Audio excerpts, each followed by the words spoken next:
All right, everyone. We are going to get going today for a conversation, innovation in our ecosystem. My name's Erin. What's up, Boris, from behind the podium? I help look after a venture fund. It's called GS Futures. Before we get started, maybe we'll just go down the line, do some intros. Hammad, you want to start us? Yeah, my name is Hammad. I'm with EllisDon. I'm the VP of Innovation and Construction Technology. So kind of looking at new startups and the new technologies, but we also have a sophisticated VDC and BIM group as well. And so kind of focused on that. Erin? All right. Thanks. Hi, everybody. My name's Erin Khan. I have a construction technology and innovation consulting firm. Wasn't too creative with the name, Erin Khan Consulting, but I've been in the industry for a little while now, started in the field, and eventually was the National Director of Construction Solutions at Suffolk before diving into my own endeavor. So I help connect contractors as well as tech startups to each other so that we have more effective and efficient ways of building. So passing it off to Chris. Afternoon, everyone. My name is Chris Greene. I'm with American Global and insurance broker for the construction and infrastructure industry. My role is VP of Innovation and Insight. I predominantly work with contractors to try to help them make use of better data, data-driven decision-making tools, and I do spend a lot of time with construction technology startups as well. Hello, I'm Luigi. I'm the CEO and co-founder of a startup called Provision. Provision finds risk within construction documents. We work with PCL, EllisDon, Bird Construction, Colas, some of those names. We're a venture-backed startup, and we're a YC-backed startup as well. Cool. So now that we're all really good friends, we do have a smaller room. So please raise your hand anytime with questions. I'll get us rolling with a few questions for discussion, but love interruptions. So maybe, Hammad, let's start with one for you. It's got an oldie but a goodie, right? You're in a conservative industry, conservative company in architecture, GC or otherwise. How do you build a volunteer army, like a coalition of the willing internally that want to think about new ideas and how to innovate within our industry? Yeah, there is no good answer to that. It really, I guess, the thing about construction is it's a person-to-person relationship-based business, right? So we work with Luigi and a few other folks. The thing that we always talk about with our team is this kind of hand-to-hand combat. So you've got to find the right people who are willing to spar, so to speak, using that analogy, and really kind of empower them. The other thing is a lot of people may want to take credit for things, right? So if you're in my role, you want to say, hey, I brought in Mike from Smart PM to do this. That's not where you're going to get success. It needs to be your PM, your super, your operations lead, whoever. You need to empower them, give them the feedback and the credit. And then that starts to create a little bit of a flywheel, I think, right? So you get, PMs or supers who are like-minded, start saying, hey, I'm doing this, I'm doing that. And then they lean onto the corporate teams to say, hey, can you support us on our endeavor as well? So, it is tough. There's no good answer on that side of like, here's a playbook, go copy it. You got to get out there, FaceTime, not with your iPhone, but in real life, and build that connection. Shoe leather. Yeah, there you go. Yeah. So I think that's it. I think it's only appropriate to have like that analogy of like taller pie and collaboration, right? We're in Canada, so yeah. But I think that's a really important one is taller pie of that collaboration and you bringing others in and getting a win. Right? Yeah, it's a really, really good observation. Bring maple syrup as well if you're from the US. Yeah. We'll give it a whirl. Look, venture folks like myself, right? We're not end clients of software, part of the ecosystem, though, right? As we think about innovation here, Chris, maybe throw this next one over to you. How do we think about the best way to work with, let's call it not just the founder and GC or founder and architect, but the wider ecosystem? How do you bring folks around the table in a thoughtful way to get the most out of everyone? I think like everyone has their own perception of what technology is. First of all, I think for some people a hammer is technology, right? For some people generative design is technology, and everyone has their own perspective here. I think one of the hardest things to do is context switching. So thinking about different perspectives and different people and different ways of how people want to use technology, how people need to use technology. And I think it's differentiated between their own personal beliefs of how they can help their day-to-day versus how they can actually help their company or the industry build something differently. And I think it's almost like learning or being the translator between two different languages. Like talking to an OEM or a supplier compared to a sub or an insurance company or a broker for that matter.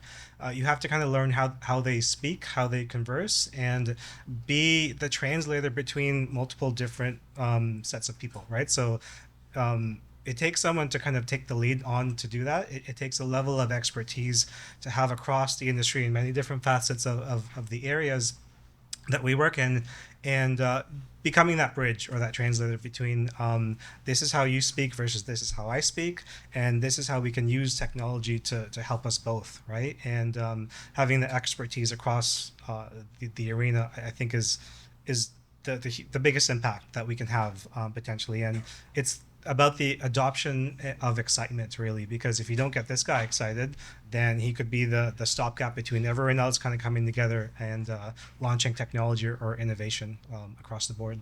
And maybe just to kind of continue this, because Chris, you made a really good point, which is folks are experts, in their own field and have their own view. Getting those ideas together is what helps kind of rise the tide. Maybe for Hammad and Erin, wearing your GC hat, what made you kind of listen when someone had an opinion that was different than yours? Maybe through the context of what you're hearing internally, or Erin, what you see across the GC space. You take that first. Yeah, I think for me, what first sparks me to listen or key in on something that's a different perspective is just general curiosity. And I think when we look at the industry and we think about technology and innovation, we sometimes think, oh, well, maybe, tech and innovation naturally goes to IT or my BIM and VDC people, but the best areas that I've found that are the most fruitful with tech and innovation are targeting the people who are curious and who are, not comfortable with where they're currently at. So they want to continuously improve, and that's considering, where do we have to go? So we all have to go to the next stage together, and you have to listen and be curious at least about those different perspectives. So it's really that curiosity piece, at least for me personally, on, why listen to a different perspective, because once you have that understanding, then you can start to align and move forward together. That's pretty deep. Oh, So yeah, she killed it, but I'll just add a little color from a different angle. When I was starting out on site, nobody wanted to listen to me. I got thrown around to go look for a sky hook, and for anybody who's been on site, they know that that's not a real activity. Suspension on Ducatis. Yeah. So one of the things I had to learn, and one of my mentors taught me, was just look at it as no matter where you are, you're working with people. And again, this is not in a negative way, but they're kids building a sandcastle. And so your job is to try and figure out how can you get these kids who are not your kids, who want to fight each other, take each other's pails and shovels and all that crap, and get them to work together to build that castle. And so I think that's kind of the thing, is none of us actually know everything. And if you do think so, then maybe you should seek some professional help. But, you got to look at it as, we're not going to achieve anything unless the team wants to do that. And it doesn't matter if the technology works or is proven or whatever. I mean, Boris is here. He's kind of sponsored the event too. He made a really good point yesterday, is a lot of people are talking about technology. It's not technology. We have technology. It's about the business process. And the business process comes down to the people leading it, and then those folks who are hired to actually execute, right? So that different perspective comes in. And if it's not in line with what I think, you got to look at the kids in the sandcastle trying to build that. I don't know. When you say that, I just get nervous telling a superintendent he's building a sandcastle. Yeah, don't tell the super that. Yeah. So as long as we're on a hot take, let's do one more. Before I throw this question out of the spirit of transparency, how many folks here have the title of Chief Innovation Officer, including this, or like Head of Technology at a GC? Hammad, you do, but otherwise. Just Hammad? Okay, great. No one else would be deeply offended. So look, our industry has coalesced, and a lot of large firms have like a head of technology, a chief innovation officer. Maybe Luigi, I'll throw it to you. Like, are they gatekeepers, or are they able to access and bring new technology across the firm? And like, what observations you have in kind of interacting? This Hammad aside. Well, Hammad's amazing. So I know, we know that. period. A good CIO is really good at implementing solutions and bridging the gap between here's some tech provider and here's the problem we have internally. I don't think there's a glut of them. I think we need a way better process across the industry to find these solutions and pair them with problems really, really well. And I think that a good CIO is going to find these solutions, seek them out, and then plug them into their ecosystem. But it's a very hard thing to do, like especially when you're dealing with a company that has thousands of people. I think EllisDon does a really, really good job at defining these projects and making sure they're discrete. But I'm very pro CIO. Nice. Down the line. Keep moving. Okay, let's keep moving. So when maybe just kind of switch to the other side, right? We talked a little bit about the GC or the client side, in the little high level on ecosystem. Talk a little more on the founder side, and thinking about how a founder builds their technology. And Luigi, maybe stick with you about what are some of the best practices you think about how to build your technology stack versus off the shelf and familiar, focus on UI UX, or like depth of product in working with and getting that fit with that chief innovation officer, and then ultimately, the full company. When we think about building tech, we're thinking about whether this is a commercial product or this is like an MVP. If it's an MVP, we're going to try and cobble something together just to de-risk the platform, really. Like, is this something that people want to buy? In that case, we'll build things off the shelf. But if it's really mission critical, depends on what the customer wants, we'll obviously build it custom. Now, with LLMs, it doesn't make sense to build those things custom anymore. They're just so good. You can plug into the team of the best data scientists for a couple cents a token. It's incredible. So we would never build that in-house, but you would fine-tune it with your data. But Erin, when you think about build versus buy for us, it's so contextual about what the situation is. Yep. Like, what do you see on your end when you're evaluating companies? I'm sure you're not seeing many companies build LLMs. Yeah, no. I mean, I completely agree that optimizing for how you use venture dollars, I think, is really important, right? Like, don't re-engineer a wheel because you can re-engineer a wheel, right? And so I think guarding that capital, both focus and money, really preciously, is so important. And if it's not number one priority for money or for attention, outsource it or move on. Yep. And I think that focus is really impressive, and a lot of great founders here have done that. Because obviously it's like with venture-backed startups, your number one goal is really growth. You want to be able to grow, and to grow you need traction. And to get traction, people have to be buying you, right? So you're actually striking a balance between building this thing and selling the product. It's not always just, I want to build the best product. It's also, I need to sell this thing. And so to your earlier point about how do people innovate within the industry, one of the best ways is to help startups sell to your company, because it's a rising tide that'll lift all boats, right? If companies can get traction within your company, if startups can get traction within your company, they can raise venture dollars, which means they can better serve companies, which means they can raise more venture dollars, and it's a self-reinforcing cycle. So any takeaway from this conversation, introduce startups to your companies. Maybe mine. Always be selling. But that's something very small, discreet that you can do. Hey, I heard of this really interesting startup. You should consider talking to them. It actually goes a really long way in the industry. Like, a lot of these startups end up getting traction just through these introductions.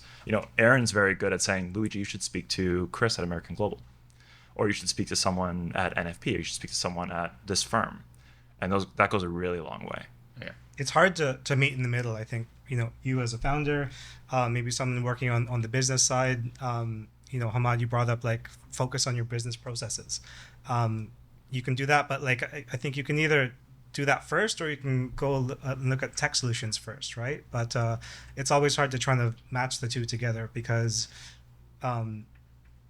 tech founders like yourself that have a robust experience in the industry, not all of them do, they can actually help you a lot more when they're part of that business process conversation, right? So I think a lot of times we have that missing middle gap, but bringing everyone to the table at the same time, so you can help Hammad with his business processes because of your tech solutions, like that's how you kind of start rolling the ball much faster. Yeah, exactly. Oh, and answer cold calls.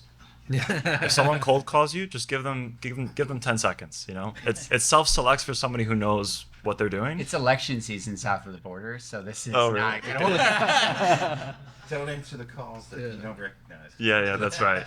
You have 10 seconds. Tell me what you're selling me. You know, but like construction's great because people actually pick up cold calls, or like when I door knock on CEO's office, they'll actually let you in, but you have 30 seconds. But if a good startup knows who they're targeting, they should be able to provide value, and they gotta listen to them. So take that away. Takeaway number 2. I don't know if we should give away your trade secret, the donuts. Yeah, the donut-oriented growth. No, I don't have any donuts here today. So. It's the most disappointing fact of the day. Yeah, sorry. Erin, you've seen a lot of like really interesting like cold start ideas in your experience. Do you have any other kind of cold start ideas about how you've seen folks build internal momentum within the ecosystem, or founders approaching the It's interesting through this discussion. I was thinking, well, specifically for contractors, I would almost take it a step further and say always give the time to learn more. Because that's how you start to build awareness and educate yourself about what's out there, and actually start to get a good pipeline built up of what might be valuable to your business. So you might come across something in 1 year, and then later on maybe it grows and you see, oh wow, this is actually an amazing solution, and we're already connected with them, and we can now just kind of up that relationship and get your teams up and running, sooner than later. So I think what has been really valuable to me, at least with connecting and at Suffolk, for example, like building a really big pipeline of solid solutions that would drive value for any part of the construction process, was just always at least taking 10 seconds, a couple minutes, just to say, okay, hey, tell me a little bit more about what you're working on. Especially in construction, none of our projects are the same. None of our companies are the same. There are different problems that we're going to have to solve throughout every single phase of our construction life cycles and building life cycles. And that's why we see so many different solutions out there. And we can never really get to know all the thousands of them that are out there, but it's worth at least taking a little bit of extra time and effort and willingness to at least have the conversation, so that, you're not operating in the dark. So that's my takeaway, at least. Maybe Hammad, just to take it through a different lens here on the same topic, is after you get through the cold start, the intellectual curiosity of like, can I learn something here and does this fit? There's designing what software a GC uses, right? Your internal tech stack. What's an enterprise solution every project? What's kind of the discretion of a project manager? How do you guys frame that decision on working with different folks? It's a loaded question too, because it's not really easy to answer. So on our side, we've got build by partner as kind of the framework, right? So I can't remember the exact number. I think we've got 200 different software solutions that are approved for the business to use. Not all of them are strategic. Some of them are just going to read an XCR schedule file and print it out for you, but some are going to be really core to your tech stack. So for us, we develop some software in-house as well. So that's kind of the core piece, and we're looking at building out the ecosystem around that. Some of the tools are also not scalable. So they may work really well for one particular type of project or job or whatnot, but it's not going to be an enterprise tool. So you look at build, what can we do on our own in-house? Does it make sense for us to do that? What can we buy off the shelf and it's fine for anyone to use within certain parameters? And then where do we want to do those strategic partnerships? So something that's going to be core to the business, maybe not today, but over the next 5-10 years. In doing so, you do end up with a lot of problems and challenges. So earlier we were talking about being open-minded and saying, hey, you don't know everything, listen to the other folks. The flip side of that is sometimes, what's that saying? Henry Ford you ask somebody what they want a faster horse. Well, nobody would have told you they wanted a Model T. That's the same scenario you're going to end up in your business at some point too, when you're looking at your tech stack and you're looking for the next 5 to 10 years is, oh shit, we should be doing this differently in this way. But people are not going to be looking at that because today I got to build this job and turn it over because I'm competing with ABC contractor and their overhead's 10 times lower. So there's also that piece too that you got to find a balance for, is maybe some things longer term will become enterprise tools and software solutions, but in the midterm, you've got to go through a process to get that culture changed, right? And so if we have 200 active jobs right now, all 100 jobs have kind of our in-house built software. Maybe if we're lucky, a quarter of them would have our strategic partnerships on them, right? And so in my viewpoint, it's going to take 5 years before we get to a point where that flywheel starts to go. Between then and now is where you really got to go back to that hand-to-hand combat. You got to make sure people are understanding it and you're meeting them where they are. And then again, it comes down from top down. So what is the vision of the business, right? Like our previous CEO 10 years ago or even longer was saying, we got to become a data company. And back then, no Canadian construction company was saying that. I think Suffolk's probably one of the only other companies back then that was saying the same thing in the US.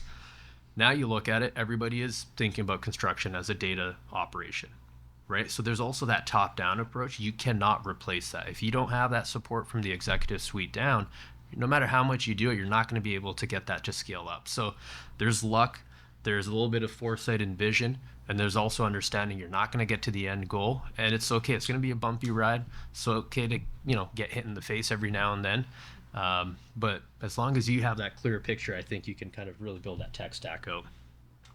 Yeah, I would echo that journey. It sounds like we went through kind of the same progress down the same path, and figuring out what your core competency is, and then outside of that, building out which techs do I really need to actually take me to the next level that will be crucial to keep both now and in the long term.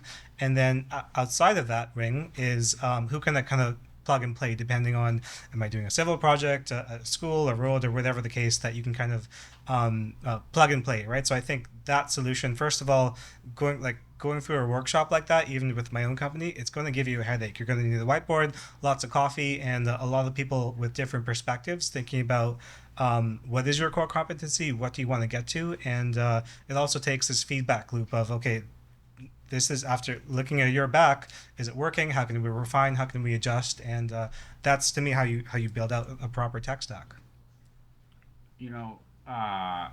Just deviating from that a little bit, and might be good ones here, Erin, for some of your observations, and Luigi for you, is what should you build, right? Because I think as we've observed kind of globally, some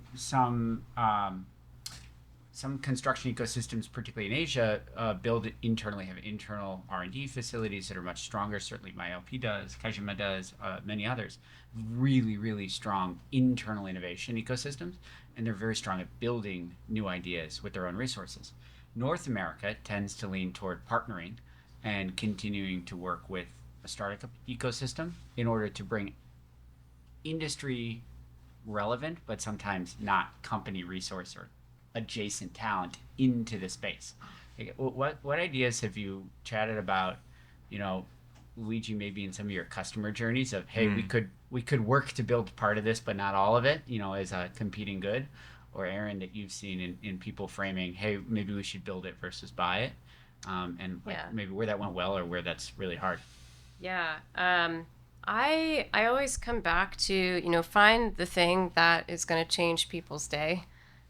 So that's what gets people excited and into using something that's a new tool to them. Otherwise, it's going to be pretty tough to sell them on, well, you're going to have to change your process. You're going to have to use this new technology and learn a whole new thing, blah, blah, blah. So first off, find what they really care about, what impacts them deeply.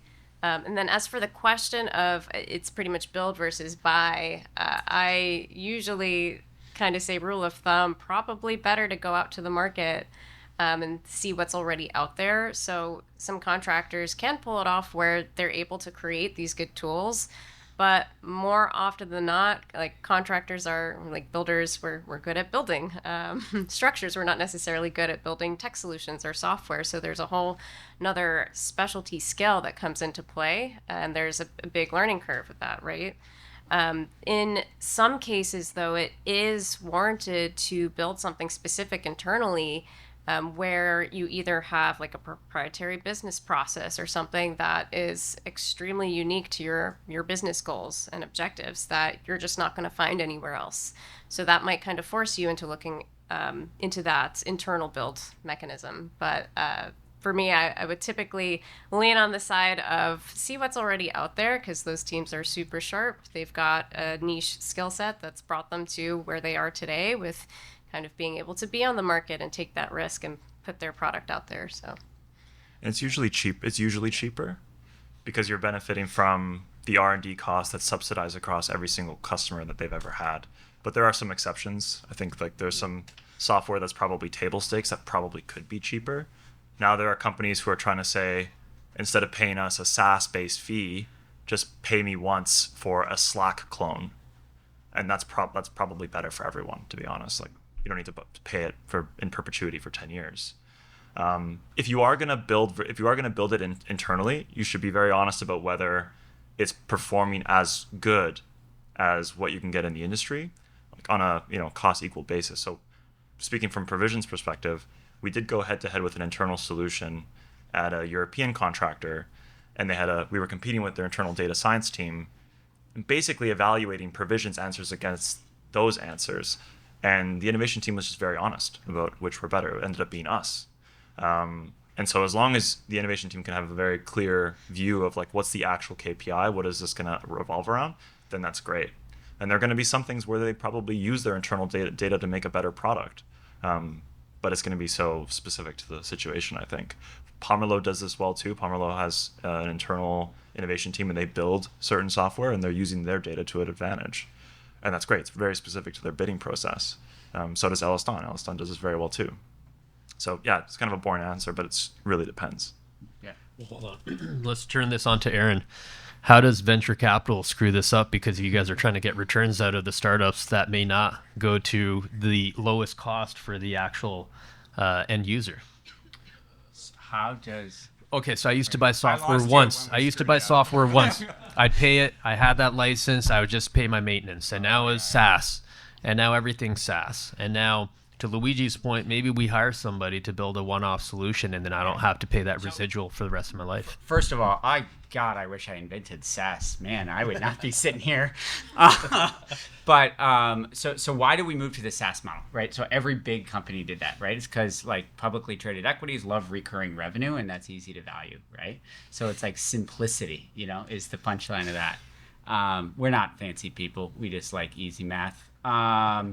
And then number two is why not build it once itself? I think one thing that we don't talk about in software development very much, Boris knows this better than probably anyone here or close to it, is maintenance is terrible, right? Like there's very real cost to saying, is the product that is shipped today continually improved for where the market standard is tomorrow? And when it breaks, does it get fixed quickly in a SLA that people actually are happy with?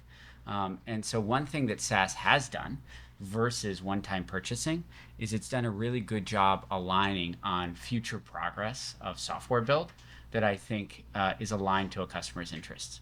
And like that's one observation I'd have about why is that pricing model, which, we can certainly all agree is not fun, is why does it work commercially? And I think it's that alignment of progress and alignment to customer service against what you expect the market to continue to be moving toward for that solution. So that's hopefully an observation. And it's real That's cost. a good answer. That's a good answer. nice thing. Yeah.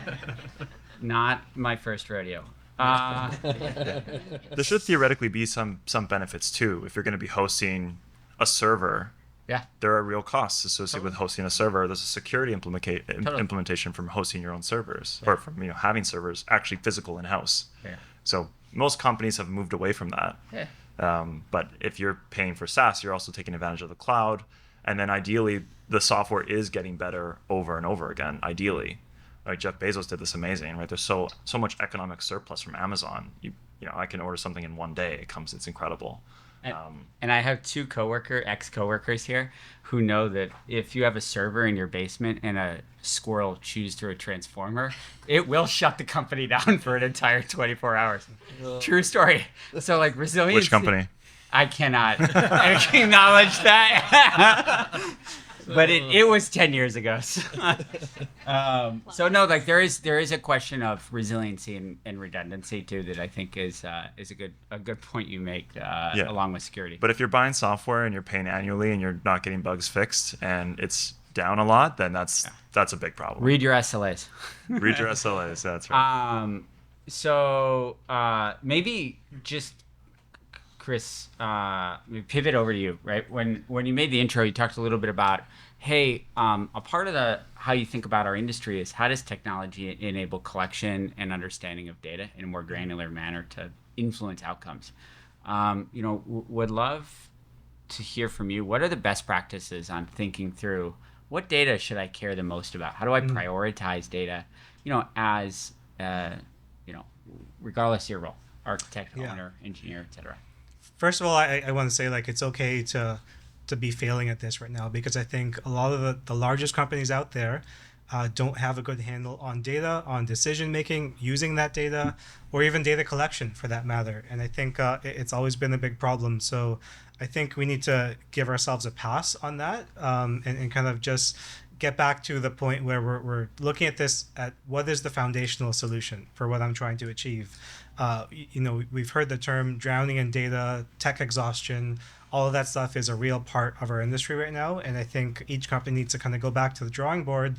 And now that you've seen a lot of the solutions out there, you've heard a lot of different pitches, think about that, ingest it, and reflect on it. And also like go back to the foundation of what are you trying to achieve? I don't think any one of us here in our daily lives are using data to actually make a different decision in our business, or a decision that we wouldn't have made if we had not had that piece of data or AI or whatever it is. And I think going back to that foundational level of trying to figure out, okay, like how do I connect different themes of data together that when they are connected together will help me make that different decision. So in my kind of understanding of this, it's connecting and this is from a broker's perspective, connecting the exposure. So what is it that you're building? How big is it? Where is it with your policy structure? So how much of that exposure are you actually covered for on the insurance side and risk transfer side? Connecting that with your failure data. So it means what's going wrong for that asset in that location. So then you can try to avoid using your risk transfer, and then getting into like the tech solutions part of this, right? So now that I know this specific asset in this region that has this much coverage, this is what can go wrong, and this is how I fix it. That kind of completes the loop. So that could be maybe like a dozen points of data for each one of those four themes there. But I think having those data points connected will actually help you make a different decision that will benefit your ROI. Erin, any observations that you've seen?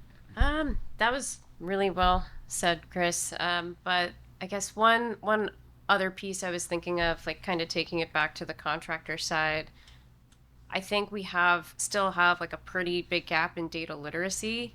And having data is great, but it has to be quality data for us to be able to do anything with it.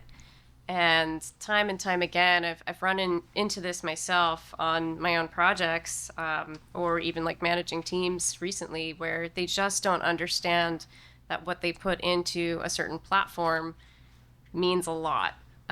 So the quality inputs gives you quality outputs.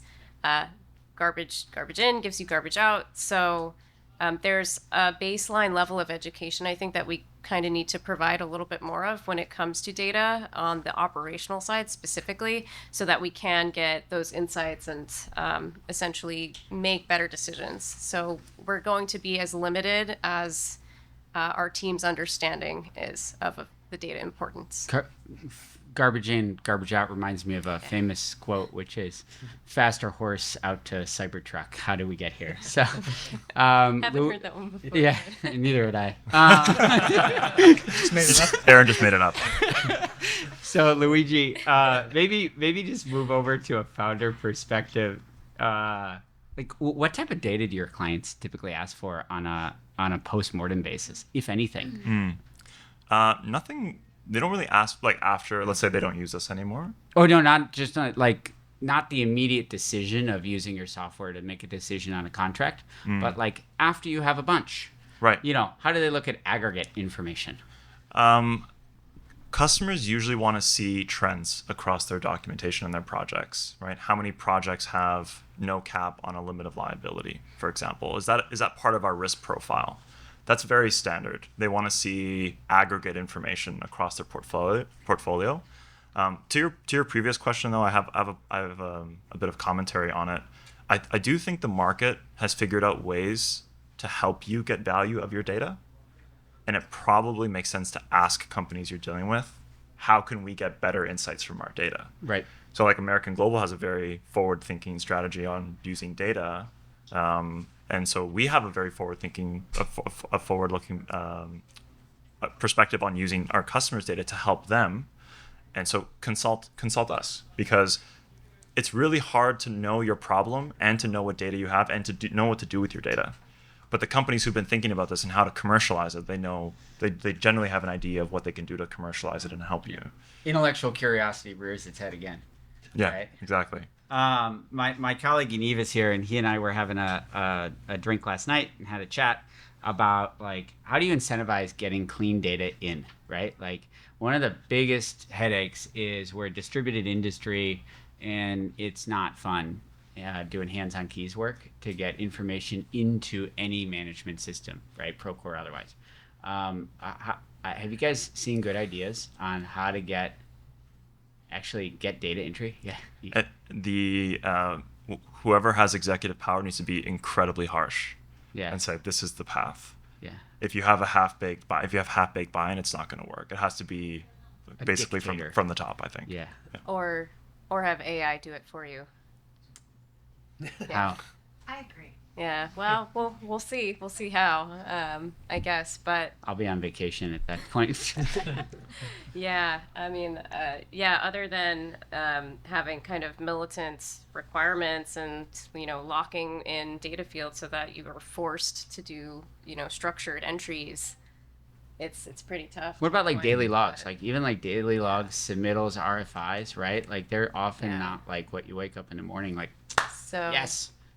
So But- how do folks with that example though, like there's no limit, right? In theory, well, no limit. Well, we'll see.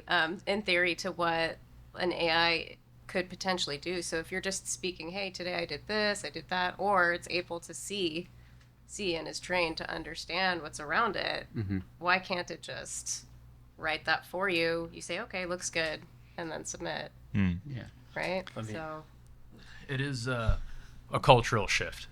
Yeah. So let's go back 15 years ago, 10 years ago. Everybody can see the complexion of my skin. You can imagine what my nickname on site was.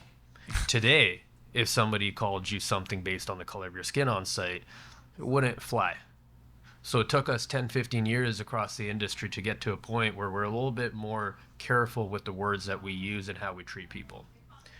When it comes to data input and entry, 10 years ago, if you didn't put an RFI in or if you're missing a daily site report, there was maybe a different feedback mechanism loop. But to what Luigi's saying now, a lot of different companies and executives are starting to look at that critical piece of information and tie it back to where people are going to move the needle. So maybe it's your compensation, right? Maybe it's going to be some of your performance pays or bonuses. Maybe it's going to be some of those things. So then individuals who are, we're relying on to put that data in, get a really clear message that that's not okay, right? So maybe that's a little too extreme of an example, but that's kind of going back to your point. Until AI comes in and can start to fill those gaps, like trunk tools I can just talk to and say, hey, this is what's happening on site, yada, yada. You're going to have to meet people where they are and incentivize them. Right. And if it's a risk to the business, then you got to act like it, and therefore that's where the financial kind of levers come in, right? So Yeah. it's tough. All too often, I think it's easy to ask the question of like, give me everything, give me all the data, and I think some industries have done that, and I also say that they're choking and drowning on all that data because they don't know what to do with it, right? And I think it takes intelligent people to think about how do you boil down 1,000 data points to the most crucial 12, and that's when you make it really easy on people to put in that good quality data. So it's not garbage in, but it's taking them half the time to put the quality data into the system, which you get a really good output from. Never thought a technology investor would have the contrarian view here, but there's an adage in our industry: plan to work to plan, right? And like the process of planning is 90% of the value of the plan, right? And so as tools start to replace that process of planning, are we fundamentally changing the industry? And it's like a really interesting existential question of how we execute work, Is it replace though, or is it enhance and accelerate? That's the trouble is It's a fine line. in Google, when it fills out my address, I always hit accept, move on, right? There could be a credit card line at the bottom that I have no idea exists, right? And that's my fault for being lazy. But the trouble is it's it's a reinforcing mechanism. And Erin, I like the way you frame it, which is how do you eliminate barriers with new software, but not eliminate The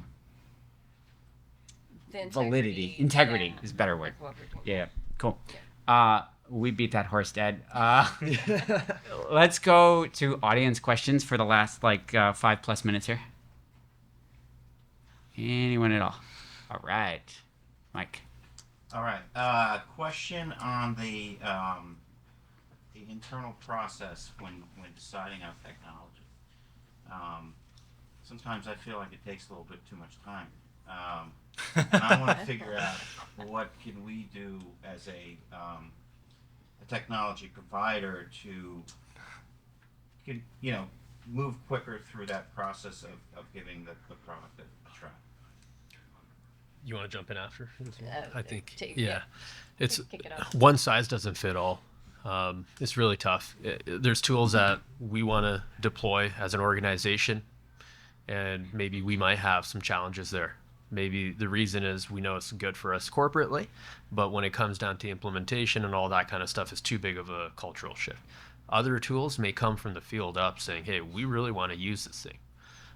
So it's really hard to give you a good answer of one size fits all. But I think you already know this, Mike, but in construction compared to any other industry, we almost have double the sales cycle.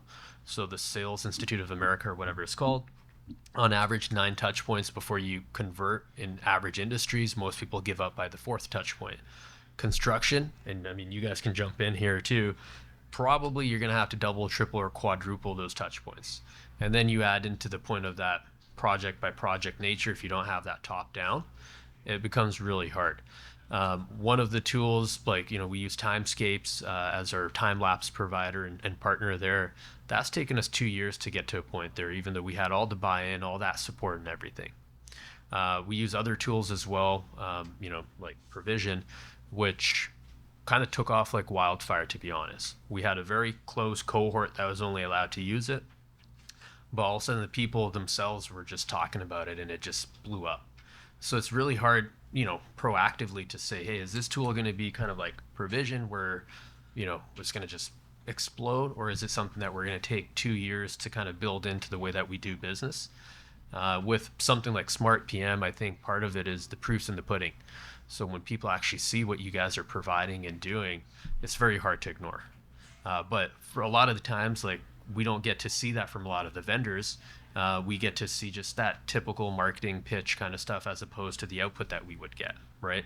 That's a lot of issues I think that we face on our side, but our PMs and supers say that, hey man, every day 20 companies are emailing me about their solution. And then they hop on a call and it's just that sales of, oh, we're the greatest thing in the world. And half the call goes by, I'm like, I don't even know what they're doing, right? Yeah. So there's that aspect as well. But yeah, you jump in, you've done this a lot. That was a great summary. I guess a couple things I would add that are maybe going a level deeper. So with the excitement of a small team getting a tool and then telling everybody about it, like target those innovation champions because they will essentially sell that tool for you internally within the organization. And it's really a really good sign when somebody says, yeah, I would never build another project without this, because then that team or that individual is going to hold on to that tool for dear life because they just don't want to go back to how it used to be. And if I had maybe a short wish list of what could have helped me move pilots along, it would probably be something that shows all the IT security requirements. Here's how our solution is stacked. Here are some of the security stuff that we have coming down the pipeline, because it happens time and time again where you think you're bringing in a solution that's compatible with your organization, but it just doesn't check one box. Maybe it doesn't have single sign-on or whatever integration you need to make it play nice with the rest of your IT environment. So having that mapped out would be helpful. And then also, if it's possible for tech providers to help provide some of the ROI and the data from a very initial pilot, that's also handy to have. So kind of take the pressure off of the internal construction team that's kind of doing the first eval to get that data. So help them along with that. Because, there's a million things going on. They might not have the time to just focus in on one thing and say, oh, yeah, actually, the results of this were, we got 20% efficiencies in XYZ process. So make it easy for them to find the good stuff. And apologies, we're at time. I saw Mark earlier did a good call to action. So call to action, how many founders are in the room? Raise your hand. So a few founders. So folks, please meet with the founder and say hi. I think Luigi made a good call to action to say, hang out with someone who's founding a company here. They're betting their life on it, and it's really impressive and takes a lot of courage, and we're here to help that. Yeah. Take pity on them and buy their software. Yeah. Bingo. And then number 2, we got a panel with a bunch of other founders right next in 2D. Thanks.